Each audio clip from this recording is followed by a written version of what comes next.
Hi, good evening, everyone. It's 5 p.m. in London. It's, as you'd expect in London, it's raining, actually hailing earlier today. And, we take this opportunity today to bring friends from different parts of the world, just to try to understand and learn what is happening in key areas related to the education sector. And I know that the T4 community constitutes a lot of teachers and educators from school systems around the world. But we also need to keep an eye on the bigger picture, right? So I'm going to be introducing a friend of mine and the topic of today's particular T4 TV in a short while. But before I do that, I just want to say to you that, there's a lot of us who watch this on Facebook. Our group is now pretty sizable. There's almost 50,000 of us there.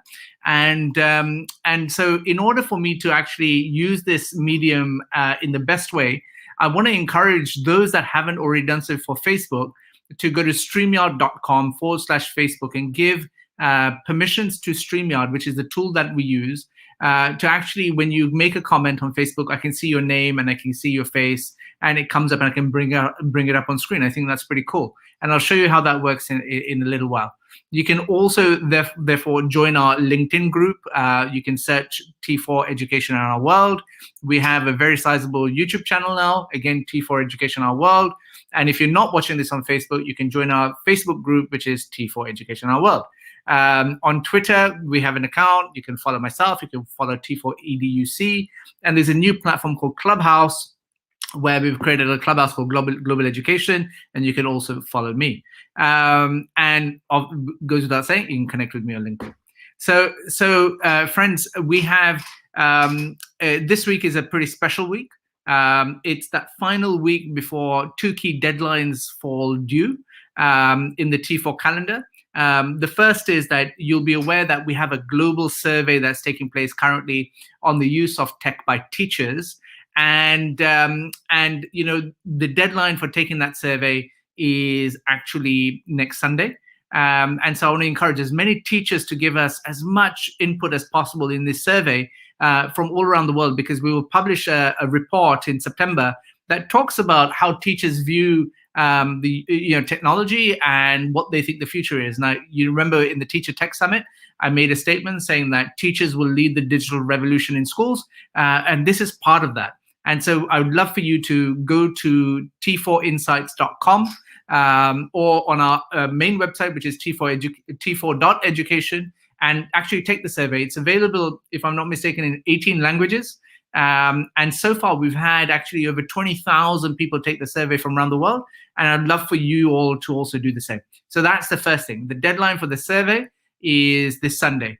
And the second deadline that we have also coincides with Sunday is our great Bonanza festival that is World Education Week, which is in October, the first week of October, where we are looking for 100 schools from around the world who want to celebrate their excellence and expertise. And by doing so, and by hosting a virtual event that 1 week in October, you therefore share how you developed your expertise and you share your experience so that other schools and other leaders can follow in your journey. And I believe that is a very constructive way of actually looking at education reform around the world, where we in the grassroots actually take the mantle to share what we have learned, so that others can also make progress. So again, the deadline for that is this Sunday.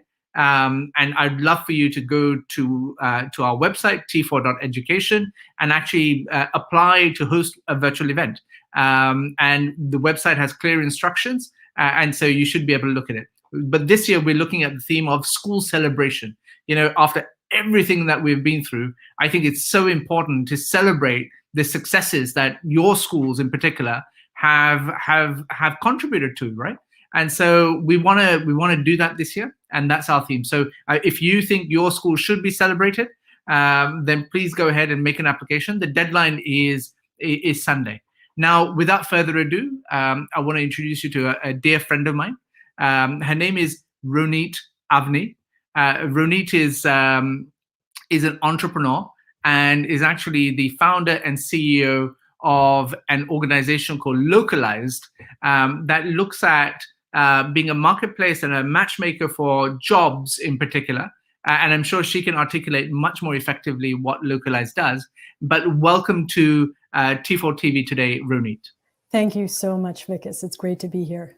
And for those that are watching and tuned in, tell them a little bit about where you are in terms of location, because the world is a large place. And also tell them about Localized and what you do. In layman's terms, if you were speaking to a school leader or a teacher, what is Localized? Absolutely. So I am on the eastern shore of Maryland visiting family. I'm normally based in Washington, D.C., from Montreal, Quebec. And Localized is a talent tech platform that connects university students and recent graduates with industry experts to guide them and employers to hire them. And we focus especially on emerging markets. So we began in the Middle East and North Africa, and we've been expanding since then. Wonderful. And so when you look at talent tech, and I know that itself is a term in its own right, but I want to ask you the question in terms of what is the outlook for jobs? And the context I asked this question is, many of us, many of the T4 TV subscribers and people that support our activities are teachers in schools. And so when a 15 or a 16-year-old child asks their teacher, Miss, what should I do for my future?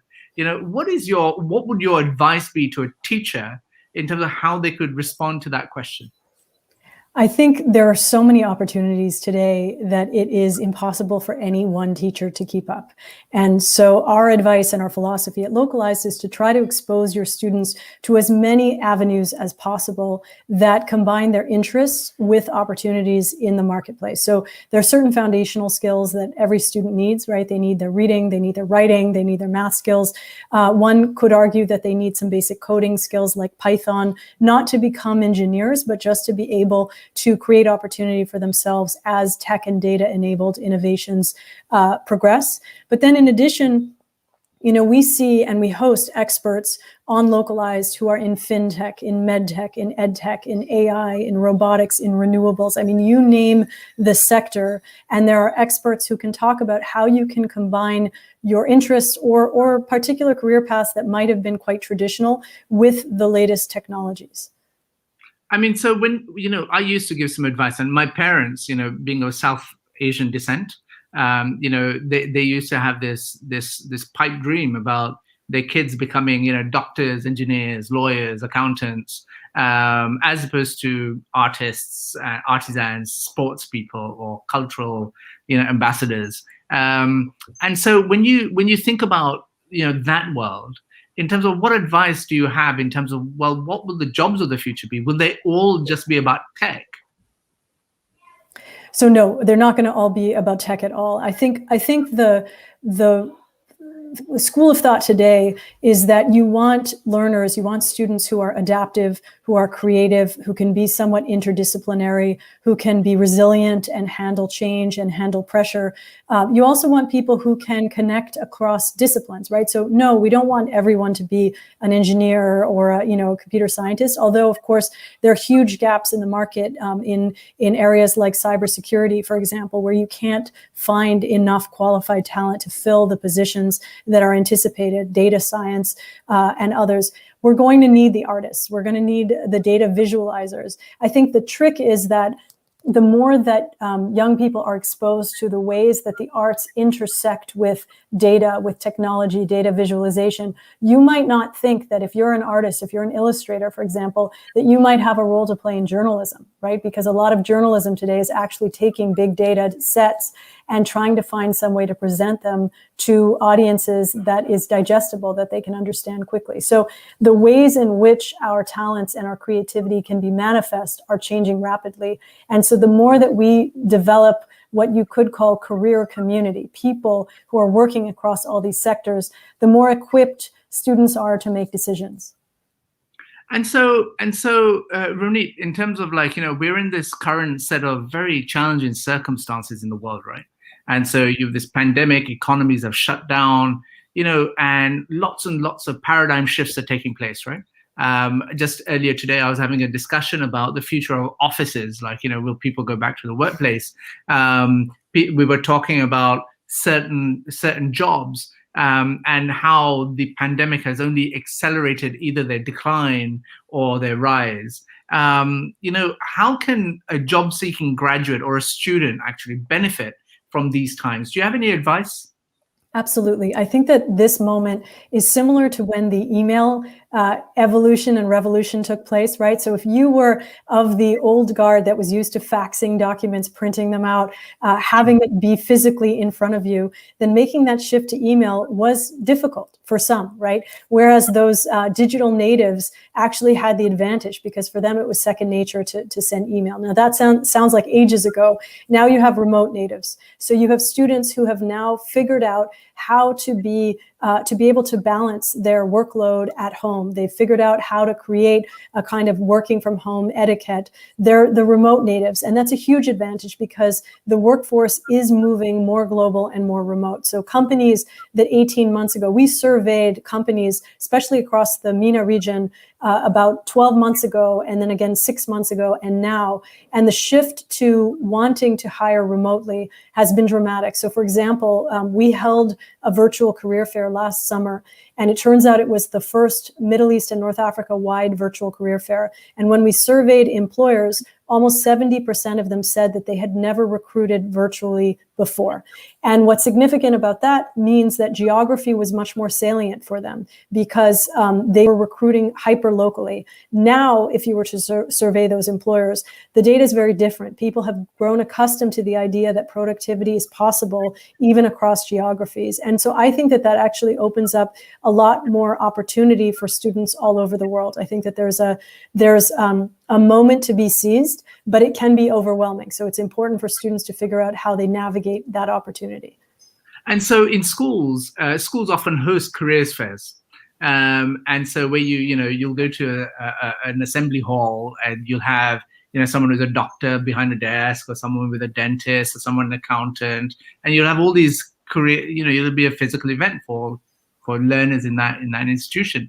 And so is it as obvious as what it sounds, what a virtual careers fair is? How does it work? Because I know that you have a virtual careers fair happening for students in the Middle East and North African region, which is coming up. Please also tell us about that. Sure. So we're hosting this event next week on May 26th and 27th. You can find out more at careerfair.localized.world, and I can share that information afterwards as well. But it is what it sounds like. So employers come on, we create virtual booths for them. They have specific hours that they're going to be present. When they're there, they're available to talk about their companies, their cultures, to answer questions live as people come and join in. They can do it one-to-one, they can do it one-to-many. And then we also have recruiter Ask Me Anything sessions where we're bringing in recruiters to answer direct questions to the students. And the idea is that by the end, and frankly, it's not just students, it can be recent graduates as well. This has been a tough labor market. So we really want to see students and recent graduates within the last few years, whether it's undergrad or graduate school, they can come in, and the recruiters, the employers come in, they're able to talk about the process of landing a job with them. The nice thing is that because it's not in person, the recruiters actually have greater flexibility. So rather than standing at a table all day long for 8 hours with lunch, they can opt in to come in for 90 minutes and it can be publicized in advance. And the other thing is that in some situations, we're able to enable companies to post jobs and also to look for talent on the platform so that they don't have to just rely on serendipity. So it doesn't just have to be whoever happens to come in for that live event. And we're not the only company. I mean, there are others that do this as well, for sure. I think the basic advantage is that students are able to opt in when they want. Employers are more amenable to coming because it's less of a lift for them. And frankly, I think it resembles much more closely the way that most recruiting happens at a more senior level anyhow, because you're not standing at hiring fairs if you're looking for, senior talent that has 5 to 15 years of experience. I thought that I'd flash this message up because I know you're of Canadian descent as well. And so here is Sean Robinson, who is a teacher that I know from my Global Teacher Prize days. It's 9 a.m. here, happy to connect with you. Lovely seeing you, Sean. And we also have people watching and friends watching from all parts of the world. We have Asnaha from Bangladesh, you have Ivy from the Philippines, I don't know where this gentleman is from. Then you have Venkatraman, who is known as the pencilman of the UAE because of his incredible charitable work. And he's an inspiration. There Ruxana from Pakistan. Nilofer from Bangladesh. You got Ivy again saying, "I love the topic today. Thank you." And you got Ike from Cape Town. Rihai from Tunisia, which is exactly where this virtual careers fair is. My friend Bijal hasn't actually said anything, but she's from India. And so you have a global, and so the point that you make through virtual events is that you can have a global footprint, right? And so the question I wanted to ask you was, with regards to your virtual careers fair, are there going to be employers who are employing globally, or is it just MENA focused? No, we absolutely have employers that are employing globally. So for example, the IFC, International Finance Corporation, is one of the employers that's coming. Of course, they hire all over the world. The Commons Project is another organization that is going to be hiring globally. They're looking for everything from an APAC director to engineering talent to business-related roles. We do have some North American companies. I am Canadian, but more of the companies are American that are participating. So it is primarily focused on Middle East, Africa, and I would say the United States at the moment. But we do have some global employers on the platform, and we are planning to continue to expand globally. Well, wonderful. Ronit, thank you so much for participating in today's T4 TV Live. I want to encourage everyone to go to, if you repeat what it is again, where do they go? Careerfair.localized with a Z or Z .world. So careerfair.localized with a Z world. I will put it up on all the Facebook posts and the LinkedIn posts where it is. In fact, maybe you could do that also, Ronit. Just go in there and put a link there. Ronit, thank you so much for today. I just wanted to have a quick interaction with our community because I know that this is something that they would enjoy and actually benefit from knowing about. So that's why I wanted to provide this opportunity. Thank you for your time, and I look forward to seeing all of you next week when we have some more T4 TV Lives planned. Thank you and goodbye. Thank you.